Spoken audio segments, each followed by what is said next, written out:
అవునండి. Almost 4 years అండి. ఎప్పుడైతే అంటే మేము మ్యారేజ్‌కి రెడీగా ఉన్నామని అనుకున్న టైంలో ఇదంతా వచ్చేసరికి ఏజ్ వచ్చింది. సో, ఇంట్లో ఒప్పుకోరు. బట్ టాలెంట్ ఉంది. ఇవన్నీ చూసినాం. 10థ్‌లో టాపర్, ఇంటర్‌లో టాపరు, డిగ్రీలో ఫిజిక్స్ గోల్డ్ మెడలిస్టు, పీజీలో గోల్డ్ మెడలు అండ్ గ్రూప్ 4 జాబ్ వచ్చింది. బట్ జాయిన్ అవ్వలేదు. ఎందుకంటే ఫోకసు టార్గెట్ యూపీఎస్సీ అండి.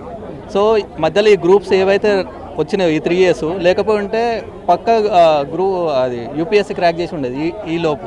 బట్ మేము సరే ఒకటి వచ్చింది కదా మన తెలంగాణలోనే టాప్ సర్వీసు, సో రాదామని చెప్పి రాసింది, క్రాక్ చేసిందేనండి.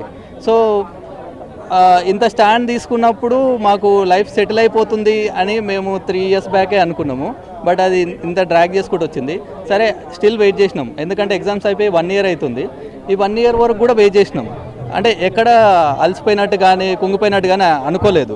కాకపోతే ఏంటంటే ఇప్పుడు ఇది పొలిటిసైజ్ అయ్యి ఫాల్స్ అలిగేషన్స్ చేస్తూ అంతా ఇట్లా బురద చల్లినట్టు మాట్లాడుతూ ఉంటే బాధ అనిపించి వీళ్ళ కన్వర్జేషన్ ఫ్రెండ్స్ తోటి ఫోన్లో మాట్లాడుకుంటుంటే వాళ్ళు ఎట్లుందని అంటే మాకు భయం వేస్తుందండి ఎక్కడ సూసైడ్ చేసుకుంటారా అని.